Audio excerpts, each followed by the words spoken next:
Chapter 12 Airwaves.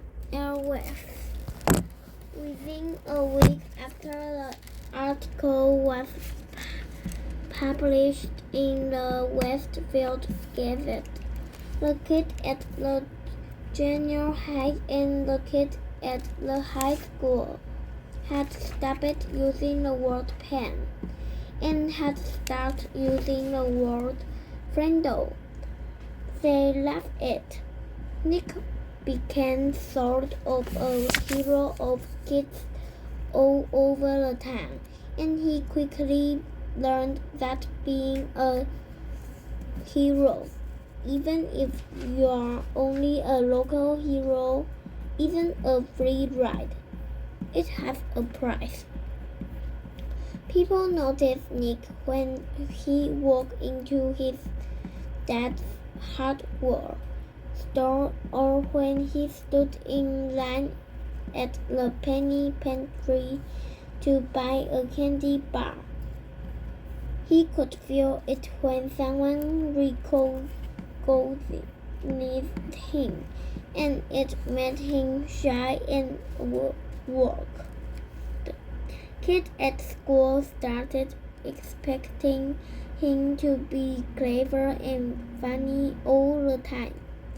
And even for a kid as smart as Nick was asking a lot.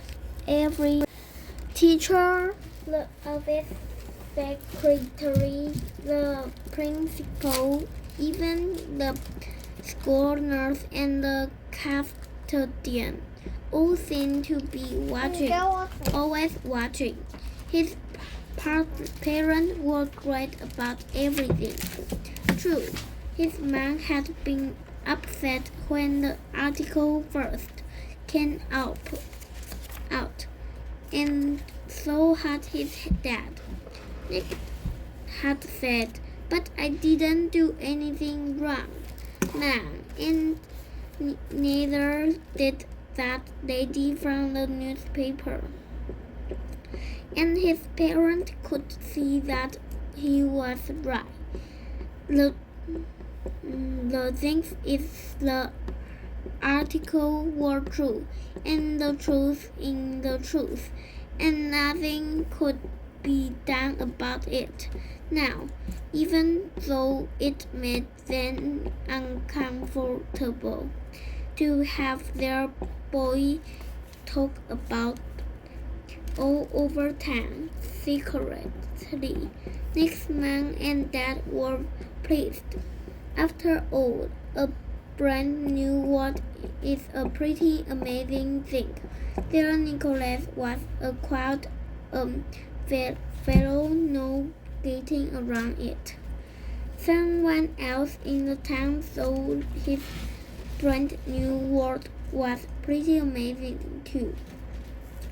But Lawrence had lived all his life in Westfield, and when he was only 19 years old, he had saved enough money to make an investment. He looked around for a good idea and then bought the first Dairy Queen in the state. After a few years, he bought a McDonald's restaurant. That was almost 30 years ago. And these two restaurants had made him rich. One of Westfield's landing cited Vance. When Bud Lawrence saw the article about the new word, he had his lawyer file a preliminary trademark claim on the word Frindle. Within 4 days, he had set up a small company that was selling cheap plastic ballpoint pens, specially imprinted with the word Frindle. He sold 3,000 Frindles the first week, and they sold so fast that stores all over Westfield couldn't keep them in stock. Then just as quickly kids stopped asking for Frindles. The sales slowed down, and Bud Lawrence started thinking about other projects. A week later, it was Halloween. The leaves started falling, and it seemed like the town was going to quiet down. And it would have if it hadn't been for Alice Lenderson's son. Alice lived in Bethlehem, a town 7 miles away from Westfield, and she worked part-time for the local CBS TV station in Carrington, a town of about 7,500 people. When there was important areas news disasters like floods or tornadoes, or sometimes if she came across little stories that seemed cute or original, Alice would call the station news manager in Carrington. If it was a good story, or if it was a day when not much else was happening in the world, then the TV station would send out a van with a camera crew to shoot some videotape. Alice subscribed to all the small town newspapers in the area to keep up with local events. Most of them were published on Thursday, and they arrived at her house by Monday or Tuesday. Then it took her a day or so to look through them all. On Wednesday morning, she finally saw the article in Westfield Gazette about the World War. She read it through twice and looked carefully at the class photograph. She was sure that this story was a winner. The TV station manager in Carrington agreed with her. He called the CBS station in Boston because sometimes Boston picked up stories from the Carrington newsroom. The woman in Boston saw the story had some real zip to it, so she called the network news editor in New York. When the facts of the Westfield Gazette article got to the New York, the staff there laughed. They took over the schedule sheet for the week and decided it would be a perfect whole thing. Story for the CBS Evening News for the next day. Thursday, orders flew back through the telephone links from New York to Boston to Carrington to Bethlehem. By Wednesday at noon, Alice had a go order to take the story all the way. It was her first piece to get onto the national news, and 20 million viewers would see it. Alice Lenderson and her camera crew stood on Mrs. Granger's front porch Wednesday after school. Miss Granger was not impressed at all by the light and the microphones. She looked right into the camera and said, "I have always said that the dictionary is the first tool ever made for educating young men. And I still say that. Children need to understand that there are rules about words and language, and that those rules have a history that makes sense. And to pretend that a perfectly good English word can be replaced by a silly, made-up word just for the fun of it, well, it's that something I was ready to stand by and watch without a fight." "And have you lost that fight, Miss Granger?" asked the reporter. Miss Granger turned her eyes up to nearly full power as she looked into the camera, and with a pale smile she said, "It's not over yet. When Alice and the crew showed up at Nick's house, the Allen family was ready for them.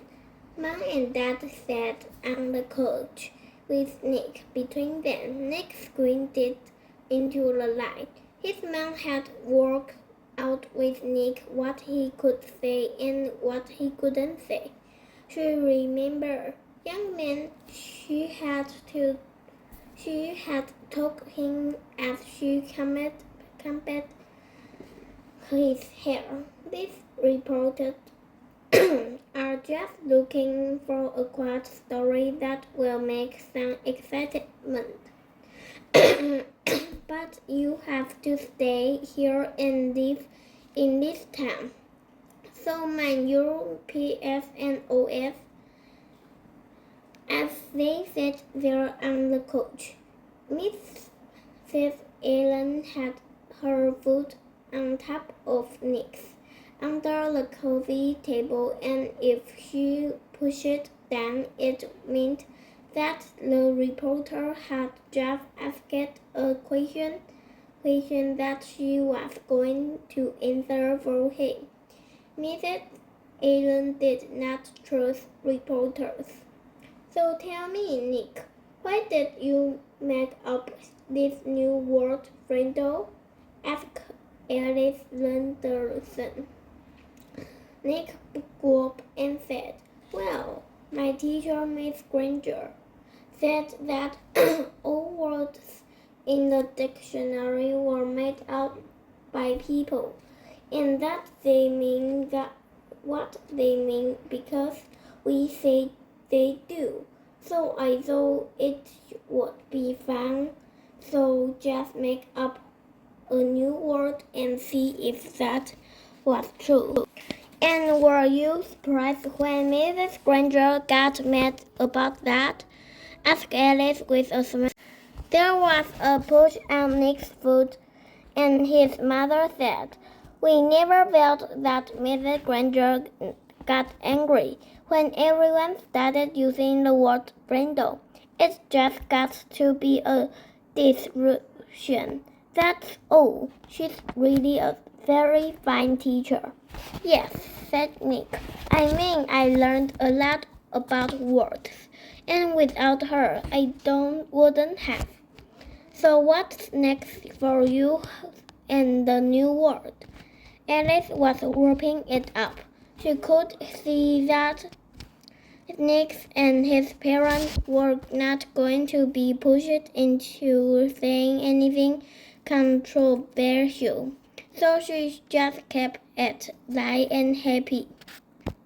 "Well," said Nick, "the funny thing is, even though I invented